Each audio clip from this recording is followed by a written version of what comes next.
What's going on, everybody? Welcome to After Prison Show. And today I want to share with you guys a prison-related news story that I think you're going to find pretty interesting. I know that I definitely found it to be that when I first started looking into this story, and I thought it definitely would be a good one to share with all of you. Now, real quick, one thing that I want to mention is that this story took place a couple of years ago. So this isn't something that's, happening right this second. However, it was just yesterday where somebody had made a post in the After Prison Show fan page on Facebook about this story, which is what got me interested in this when I saw that post, and I want to share this with all of you. And I think the best way to start this off is with that Facebook post from a person by the name of David Berchui. If I mispronounced your last name, I do apologize. Who would make this post saying, "That's crazy, they should have left him alone 6 years and got his life together." And this post features this picture right here with a caption that says, "A man was once accidentally released from prison 90 years early due to a clerical error. He then started building his life and getting a job, getting married, having kids, coaching youth soccer, being active in his church. Authorities realized the mistake over 6 years later and sent him back to prison." When I ran across this post, I had no idea whether there was any truth to this or not, so I immediately got to researching this. I ran across a story on The Guardian news publication with a headline that said, "Robber freed 90 years early by mistake, says he's reformed while free." Folks, let me go ahead and introduce you to the guy in question in this story, a dude by the name of Renee Lima Marin. I hope I'm pronouncing that correctly. 38 years old from Colorado, who back in 2000 was convicted on multiple counts of robbery, kidnapping, and burglary after he and another man robbed two suburban Denver video stores at gunpoint. A judge issued him back-to-back sentences for a total of 98 years.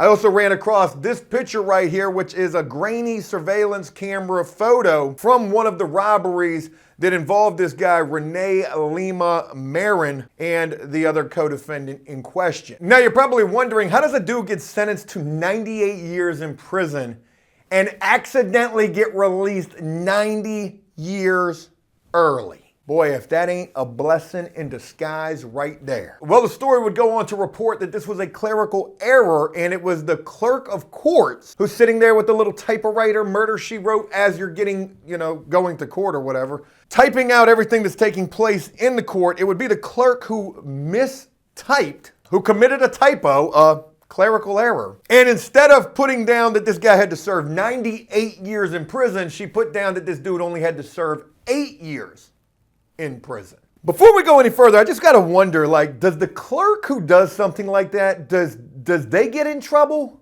Does they? And you gotta think to yourself, if we go back to the post on Facebook, this dude got let out of prison 90 years early, started a family, got his life completely back together. And then 6 years later, this dude is a law-abiding citizen, not the movie. This dude is a productive member of society, given a second chance at life. 6 years later, the courts are going to realize that they made a mistake. They're going to come knocking on this dude's door, lock him back up. I ask all of you, just at this point, what do you think of this?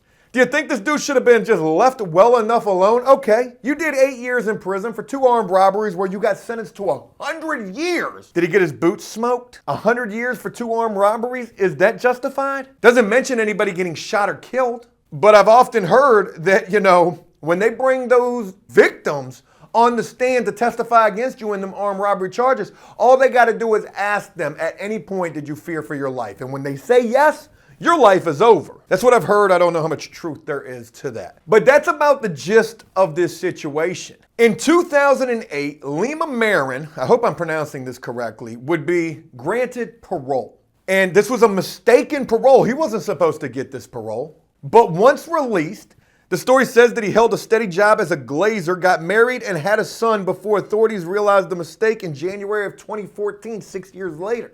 Now, when this dude goes back to court after they've rearrested him, he is distraught. He's like, yo, y'all let me out by mistake, but look at what I've done. I'm not out here doing anything crazy like I was doing in the past. I was young and stupid and I made mistakes. Is 8 years enough for those 2 armed robberies? It could be. Is a person really capable of realizing the error of their ways and saying, man, when I was young, I was dumb as a bitch. And if I ever get another chance to do it again, I'm going to do it right. Well, this dude seems to be exactly that. But he was given this second chance opportunity by mistake. And once that mistake was realized, they locked him right back up. So he goes back to court, fighting for his life, crying to the judge, yo, I've made mistakes. I realized that. I was dumb. I was dumb when I got sentenced to 100 years, but after 8 years in prison, I was released by accident and I got my life together. A productive member of society. All that. It takes the judge a little while. Like, the judge doesn't immediately come to his decision as to whether or not to allow this man to stay free or to lock him up. To relock him up, to lock him up again. But one thing that definitely doesn't help is something that the prosecution brought up that I thought was really interesting. It kind of seems like that this second chance at life wasn't, what's the right word? Wasn't like a big surprise to Lima Marin. Because the prosecutor would bring up the fact that Lima Marin's co-defendant, Michael Clifton, could have also mistakenly been released from prison had it not been for an appeal that he put in. And when he put that appeal in, when the courts are looking at his case again, they're like, oh, shoot, we made a mistake. This dude was about to get out in 8 years versus the 100 that we sentenced him to. Well, Rene Lima Marin, he had filed an appeal in his case as well. Except he did something that nobody really ever does. At least I've never heard of this. Lima Marin, the story says, in a rare move, asked that his appeal be dismissed less than a year later. Maybe he wanted that appeal dismissed so the courts wouldn't get wind of the fact that he knew he was going to get out of prison. Now, Lima Marin's response to that would be that he was asked a few questions when his public defender told him he would serve much less than the 98 years in prison that he was originally sentenced to. Maybe the public defender realized that there was this clerical error and told him about this, but he says that he was urged by this public defender to withdraw his appeal, and all he knew was his prayers had been answered. Now, folks, this story would wrap up just basically saying, actually it starts off saying that a robber was sent back to prison. There's really nothing else in this story. We don't hear that he was given a little bit less than the 98 years. We don't hear that he was just, sent back to prison to continue serving the 98-year prison sentence. The story, again, just starts off saying a robber is sent back to prison. Now, this story came out in December of 2016. Here we are in 2021. I had to continue doing some investigative research on this because I wanted to know, was there another appeal? Like, was there anything else that happened? Where is this dude now? Is he still sitting in prison? Like, what is going on with this situation? And folks, it only gets even more crazy when I ran across another story with a headline as follows. He was once sentenced to 98 years behind bars. Now Rene Lima Marin is forging a new path. The 42-year-old father and husband, even a crochet master. What? Folks, this story came out on February the 23rd of 2020 at 6 o'clock in the morning. And without reading you this entire story, I'll put a link to the story down below if you want to read the whole thing. But the gist of this is as follows. It says this dude was sent to prison for 98 years for an armed robbery and then was mistakenly released decades early because of a clerical error.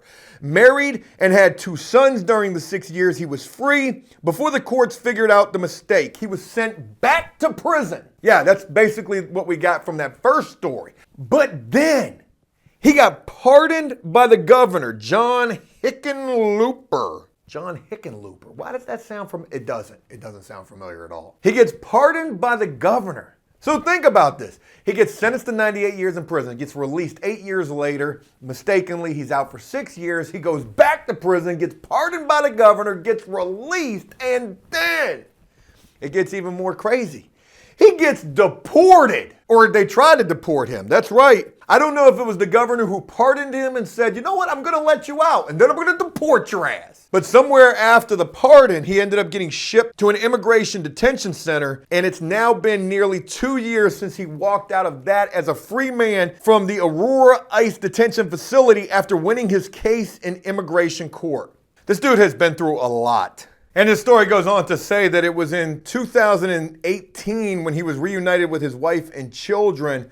and his family was together once again trying to figure out what a normal life really means. You got to imagine, like, after all of the stuff that this dude has been through, that's pretty crazy. You know, like, good Lord, that's enough to make a dude go crazy. But what about his co-defendant, though? That's another crazy thing that comes to mind. What about Michael Clifton, the other guy that got sentenced to 98 years in prison? This story goes on to talk about him, who, after numerous appeals, every one of those being denied, is still left sitting in prison. What makes Lima Marin's situation any different from his co-defendants when they both ran up into two video stores together? Except in Lima Marin's situation, he was released by accident and spent 6 years out in the free world where he proved to be of value and of asset. Would his co-defendant have done the same thing had he been given another chance? We don't know. You can't say that he wouldn't have, though. I really think to myself what the co-defendant has to be thinking. Like, damn, that son of a bitch. How he get out and I'm still locked up? But that's neither here nor there. It's just a little bit of something to think about. Since getting this third or fourth lease on life, this guy Lima Marin has gone back to the same job that he had because he was a hard-working dude. He is in the church, he's in the youth sports, he's into crocheting and braille and chess and just all sorts of normal, wholesome things. And it's just crazy to think that this dude was supposed to spend the rest of his life in prison according to what the judge sentenced and imposed upon this guy. But because of some miracle and an error by the clerk, this would turn into this domino situation that would lead to this dude being back out here today and being a productive member of society. When asked about his co-defendant, Lima Marin says 1,000% he should be out. He's in touch with Clifton's family, ready to show up to any hearing, sign any petition, share any Facebook post, or participate in any fundraiser. The father of two, the husband, the glazer, with his whole life ahead of him, easily could be in the neighboring cell. Very crazy. Folks, I share this story with you and I really want to know what you think of this. Had you heard about this situation? Like, is this news to you? And if so, what do you think about this? Do you think that this guy really deserved this second chance? What about his co-defendant? What do you think he's thinking? But with that, I look forward to hearing what all of you have to say. Hey, look, that's it. I hope you enjoyed this video, and if you did so, please leave a like and a comment letting me know exactly what you thought about this. And as always, until next time, enjoy life, the free world. Never take a moment for granted and make the most of every day. Peace!